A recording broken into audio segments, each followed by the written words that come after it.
Pessoal, tudo bem? Vamos para mais um conteúdo, tá? A gente vai falar agora de protecionismo, tá? O que é o protecionismo? Eu vou colocar aqui um breve resumo aí, um vídeo bem interessante da Discovery Brasil, né, que vai definir para nós o que é esse protecionismo, tá?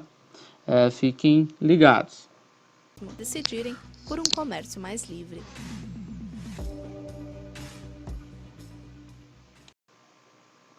O protecionismo, pessoal, ele é uma doutrina, né? Então, como vocês puderam perceber aí pelo vídeo, que emprega aí um conjunto de medidas a serem tomadas no sentido de favorecer as atividades econômicas internas de determinados países.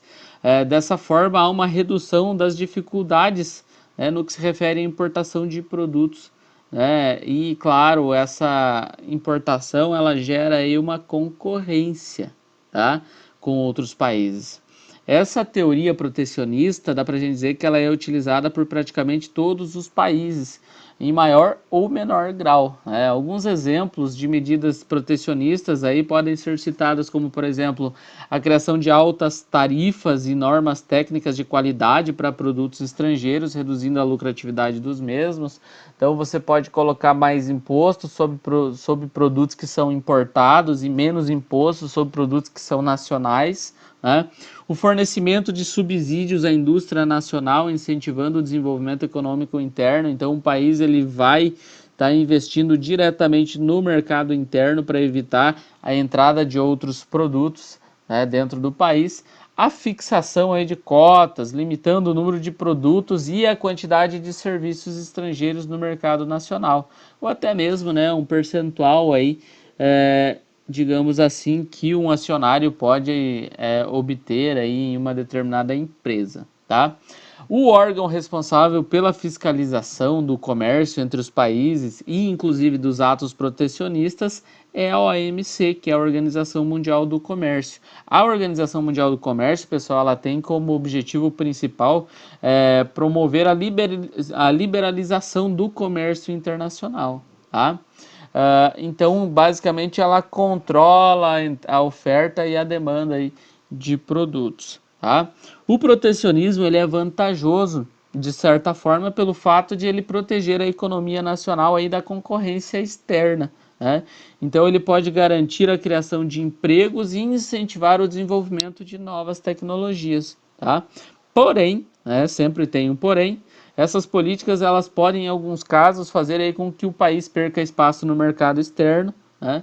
Isso também leva a um atraso tecnológico em contrapartida e a uma acomodação por parte das empresas nacionais, já que essas medidas elas tendem a protegê-las.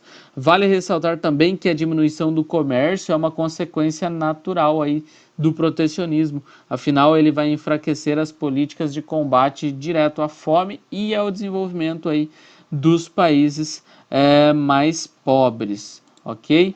Então, quando a gente fala de protecionismo, a gente está falando, né, de comércio internacional, geralmente, né? Então é comum que no mercado internacional existam a criação aí de práticas, né, de protecionismo, né? Isso afeta diretamente a livre concorrência entre as empresas entre os governos aí nacionais, ok? Quando a gente fala de protecionismo, né, alguns países costumam, os países da Europa têm uma tendência a ter um protecionismo, principalmente nas suas atividades agrário, né, exportadoras, né? E inclusive a gente tem três formas de aplicação do protecionismo, que é, como eu já havia falado antes, né, que é a aplicação de pesados impostos.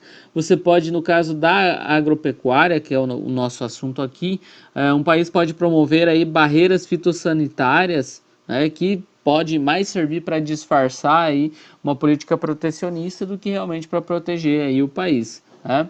E claro, a gente não pode esquecer que os países que têm mais capital, eles têm uma tendência a oferecer aí expressivos subsídios aos produtores locais, né? O que possibilita aí que seus produtos cheguem ao mercado com preços mais competitivos, tá? Embora as políticas protecionistas, pessoal, elas afetem o mercado como um todo, é no setor alimentício que elas se formam, né, e se tornam mais controversas, né? A política agrícola comum europeia é um típico exemplo disso, como eu já havia falado, sendo comumente criticada aí por outros países que se sentem prejudicados por ela, né?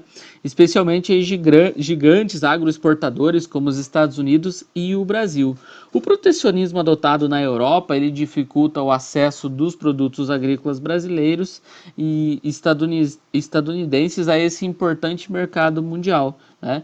Por outro lado, é natural que, tendo em vista as razões abordadas já anteriormente, aquilo que eu já mencionei antes, né, uma questão de proteção do próprio território, as leis europeias protejam aí os seus produtores rurais, tá?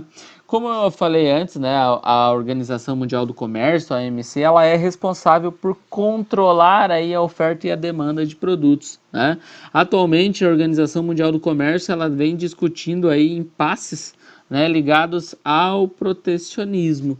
Inclusive esses impasses aí que foram discutidos aí na chamada rodada de Doha, que iniciou lá em 2001, né, na quarta conferência ministerial da Organização Mundial do Comércio. Isso trouxe aí alguns objetivos, né, que são aplicados aí, ou pelo menos a OMC tenta aplicar esses objetivos, né, que foram discutidos na rodada de Doha. Quais objetivos são esses? O primeiro é reduzir o protecionismo comercial e as barreiras alfandegárias internacionais. O segundo é sanar as questões relacionadas às patentes comerciais, ou seja, né, o direito à propriedade sobre os produtos comercializados. Tá? Os impasses aí que foram estabelecidos na rodada de Doha fizeram com que se tivesse o estabelecimento aí de um prazo para o encerramento dessas discussões. Né? Nos últimos anos, o Brasil ele tem se destacado por exercer um papel de liderança entre os países em desenvolvimento na denúncia aí dos excessos cometidos aí pelos países ricos em relação às políticas protecionistas e a atuação no mercado mundial de alimentos. Né? Então, a gente tem aí nas grandes nações agroexportadoras, por exemplo, as principais reclamações, né, com relação a essas políticas protecionistas. É comum, né, todo país estabelecer uma ou outra política de protecionismo, seja para proteger as suas empresas, seja para proteger os seus produtores rurais, mas o protecionismo ele está diretamente ligado a essa questão de uma proteção do próprio mercado interno em detrimento, né, da entrada de produtos, né, do mercado externo. Né?